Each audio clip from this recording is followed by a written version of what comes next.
Good morning dear students. Okay, in the last class I have said regarding the term collision. Okay, so here when two bodies are body come in contact, okay, so what happens, it collides.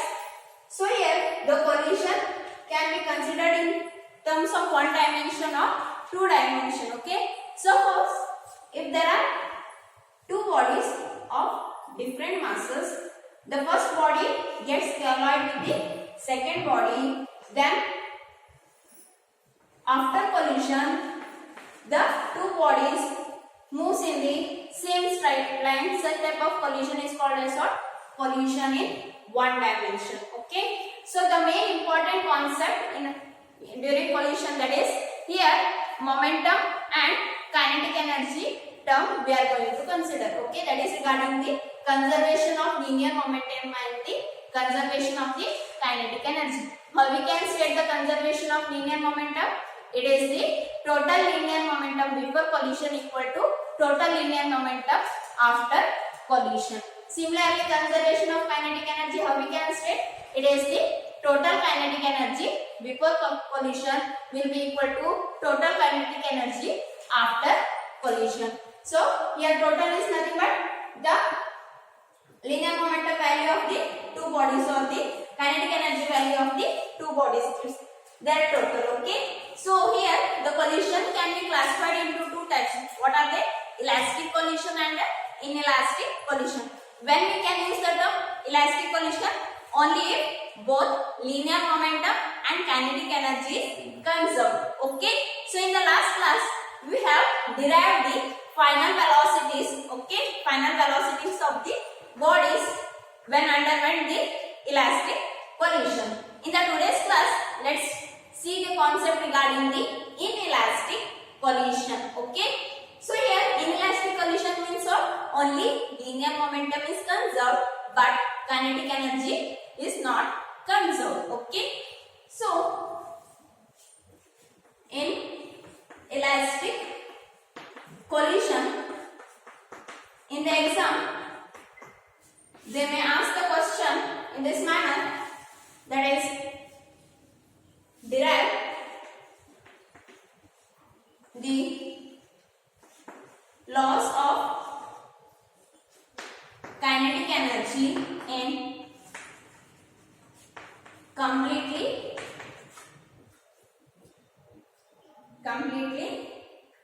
inelastic collision. Okay, completely inelastic means after collision both the bodies move together. Okay, so as I have already said, consider two bodies. Okay, let m1 be the body and its velocity v1. Okay, consider another body,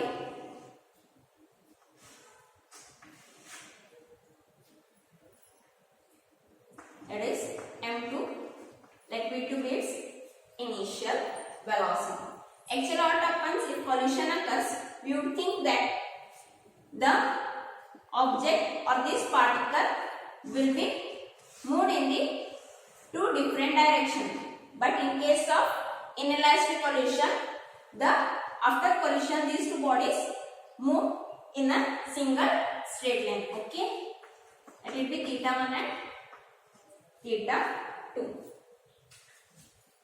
Nothing but if I consider theta 1, that body let it be m1 and its velocity be v1 dash.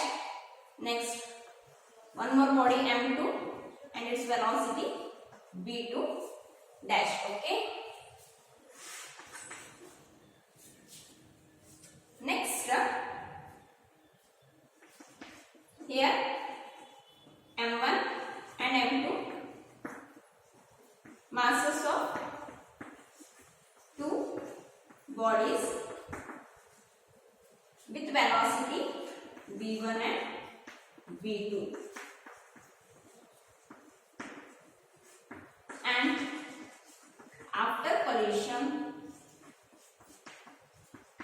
it moves with the velocity v1 dash and v2 dash. Okay, so the body of mass m2 is at rest. Okay, body of mass m2 is at rest. Rest means nothing but what I can say, v2 will be equal to 0. Okay, you know that in case of inelastic collision, okay, in case of inelastic collision, only linear momentum is conserved, isn't it? Okay, so next I will write the mathematical form. So here, since it is inelastic collision and in one dimension, theta 1 will be equal to theta 2 equal to 0. There will be no any angle. Okay, and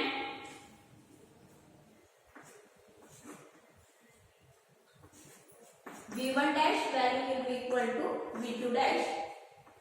Two bodies will be moving with the same velocity. Since it is completely inelastic, after collision, two bodies move together with the same speed. Okay, so here linear momentum expression, what was that?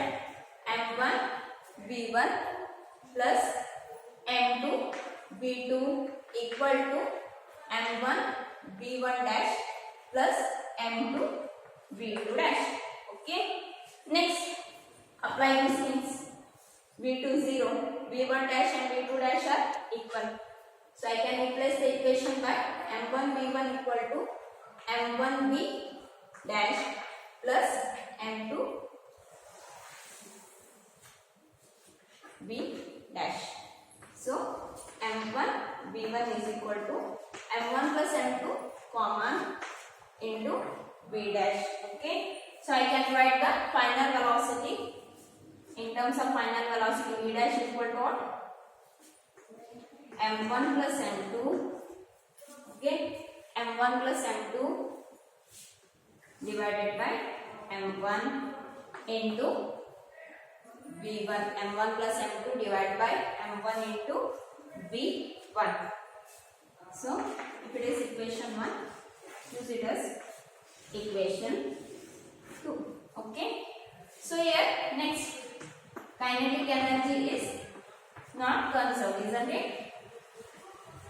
That is, let's consider the change in kinetic energy. Okay, or nothing but the loss in kinetic energy on collision, nothing but impact of two bodies, we can say, isn't it?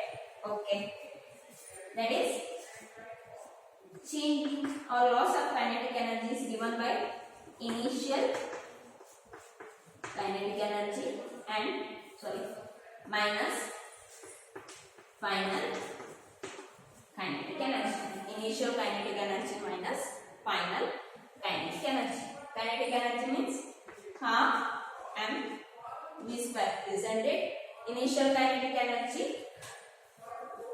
actually what I can write, initial kinetic energy means half m1 v1 square plus half m2 v2 square. Expression होगा minus half m1 v1 square plus half m2 v2 dash. Okay, so ಈಗ ಈ case ಅನ್ನು apply ಮಾಡಿ ಏನಾಯ್ತು, v2 0 ಆಯ್ತು. ಹೌದಾ, v1 dash ಮತ್ತು v2 dash ಜಾಗದಲ್ಲಿ ಏನು ಬರುತ್ತೆ, ವಾಪಸ್ v1 ವ್ಯಾಲ್ಯೂನೇ v dash ವ್ಯಾಲ್ಯೂನೇ ಬರುತ್ತೆ. ಹೌದಾ, so how I can write this expression, that is delta k is equal to what? Delta k is equal to half m1 v square. So ಈ second term ಏನಾಯ್ತು, 0 ಆಯ್ತು. Next minus of half m1 plus m2 ಹೌದಾ into v dash square. Okay, so here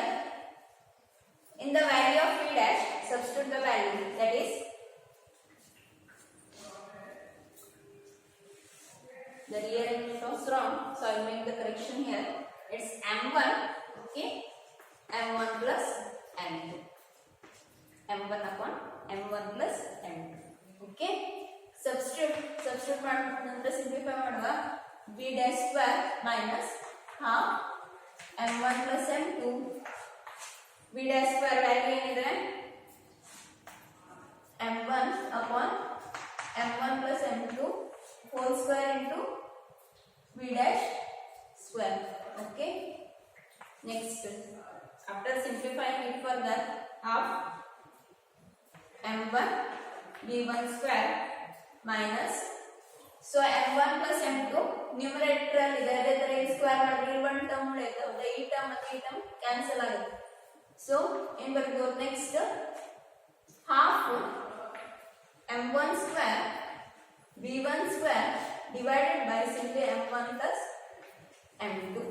Okay, next what is the common thing here? Half m1 b1 square is common, take it outside, that is half m1 b1 square is common, that is 1 minus m1 upon m1 plus m2. Okay, so half m1 b1 square, so cross multiply or take the LCM, m1 plus m2 minus m1 divided by m1 plus m2. Okay, so finally what you will get?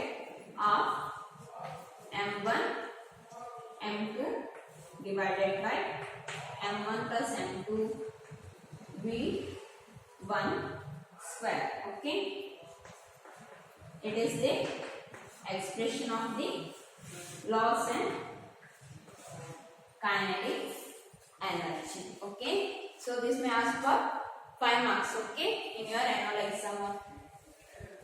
So this is regarding the collision in one dimension. Okay, next let's see about the collision in two dimension. Two dimension means if it is vector, you can split the vector in terms of components, that is two perpendicular components, one component along x-axis and one more component along y-axis. Okay, next let's see regarding the collision in two dimension. So in case of one dimension, after collision two bodies was traveling in same straight line, isn't it? Whereas in this two dimension, after collision the bodies moves in a xy plane. Okay, the body will be moving in a xy plane.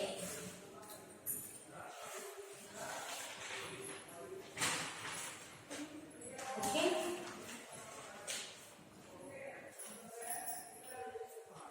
so here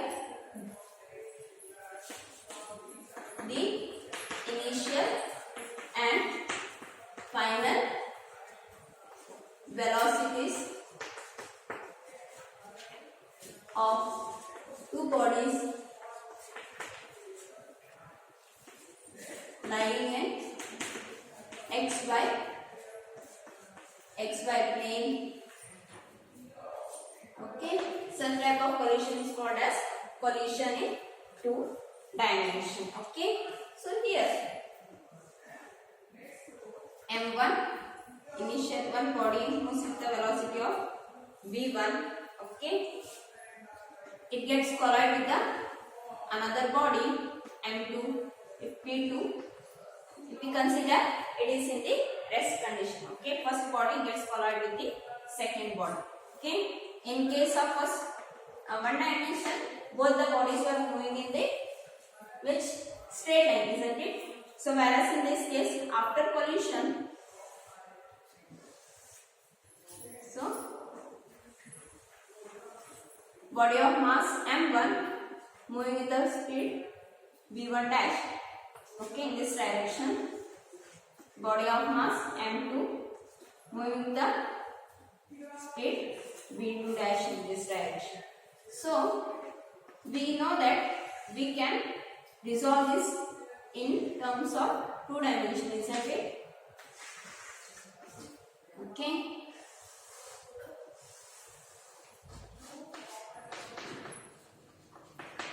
so then how I can write the component here? Momentum value. So for x component you will use the term cos theta, isn't it? Okay. And for y axis you use the component that trigonometric function, that is cos theta. Okay. So that is nothing but here this component value m1 v1 dash cos, if this angle is theta 1, it will be theta 1. Okay. Next this angle theta 2. So here value m2 v2 dash cos theta 2. Similarly this side m1 v1 dash cos, sorry, it will be sin theta 1, and this side m2 v2 dash sin theta 2. Okay.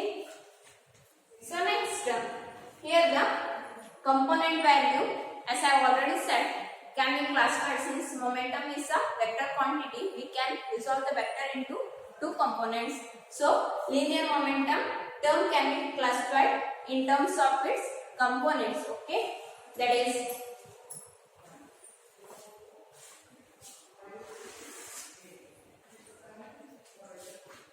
so here m1 m2 mass of two bodies. Okay, two bodies with velocity v1 and v2. Okay, so after collision, so its velocity is v1 dash and v2 dash. So here linear momentum term can be resolved into two components. Okay, linear momentum term can be resolved into two components. Here that is after collision,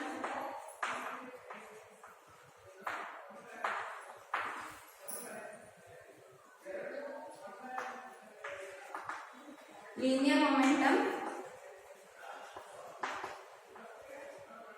component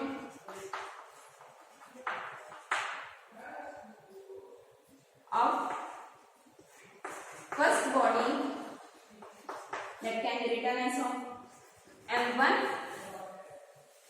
v1 dash cos theta 1, that is along x-axis, and m1 v1 dash sin theta 1 along y-axis. Okay. Similarly, the linear momentum value of the second body along x-axis is m2 v2 dash cos theta 2 along x-axis, and m2 v, that is sorry m1 v1 m2 v2 dash sin theta 2 along y-axis. Okay. So by using the concept of conservation of linear momentum, so we can write the concept separately for x-axis as well as y-axis. Okay. So here from conservation of momentum,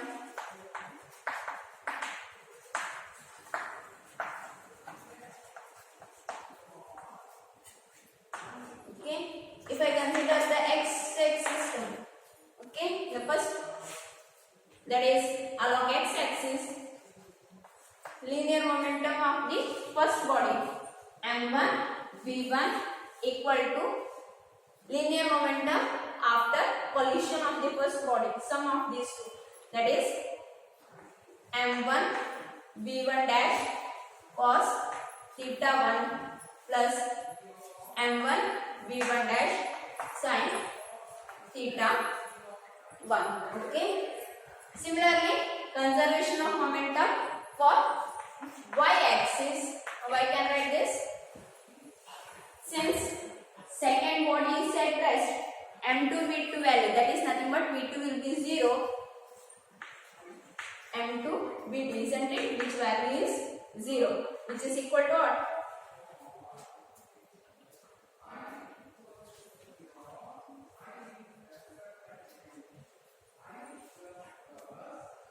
That is m1 v1 dash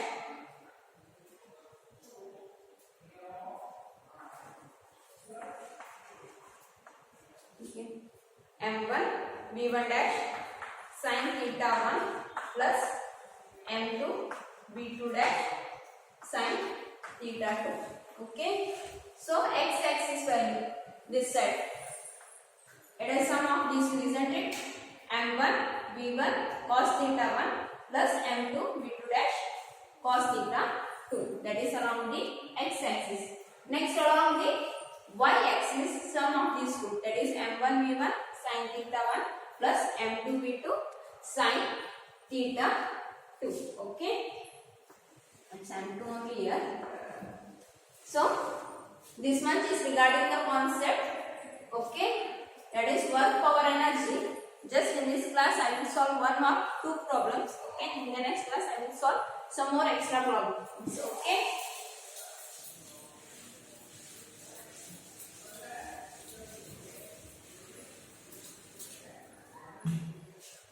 So consider first one.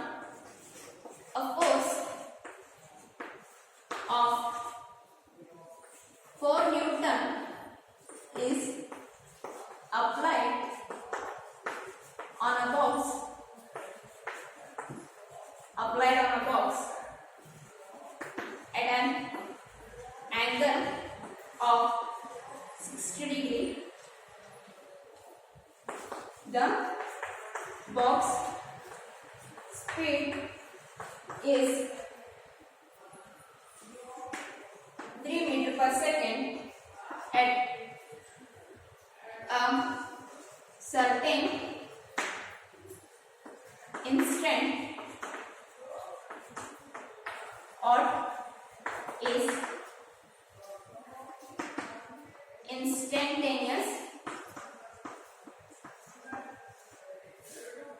power in the box. Okay, so given the force is, what's that? Force is 4 Newton, speed is 3 meters per second. Okay, angular variation is 60 degree. So here power definition, work done by time. Whether work done value is given? No. Time value is given? No. Or we can use one more definition, that is power in terms of dot product of force and velocity, that is P is equal to F dot P, isn't it? We can write this dot product, that is definition FV cos theta, FV cos theta. What's that? We know the F value, that is 4, V value is 3. Next, cos 60. Cos 60 value is half. Okay, this value is half, means here 2. So finally what I get? 2 into 3, that is 6 watt. Okay.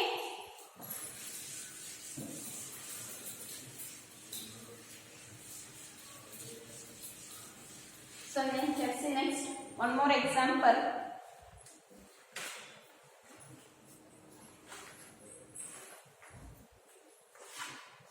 Okay. Water is falling on the blades of a turbine at a rate of 6000 kg per minute. Okay, the height of fall is how much? 100 meter, nothing but h value. Find the power given to turbine. Okay, so see the problem. What's the given thing here? So water is falling on the blades of the turbine. Okay, at a rate of how much? That is mass by time value, nothing but 6000 kg per minute. Okay, so here we have to convert the minute terms in terms of, always you have to express the terms in terms of SI unit. Okay, for the time, what is the SI unit? That is second. Okay, next one more thing. What is the given thing here? The height. H value is how much? 100 meter. Next, what you have to find out? Power of the turbine. That is work by time. Work is nothing but mgh upon time. So G is standard value, acceleration due to gravity. Consider that is 9.8 meter per second square. Okay. So substitute here 6000 into 9.8 into 100. Minute value is 1 minute per minute into 60 minutes in terms of seconds. If I simplify, I will get the value 98,000 watt, 98 kilowatt.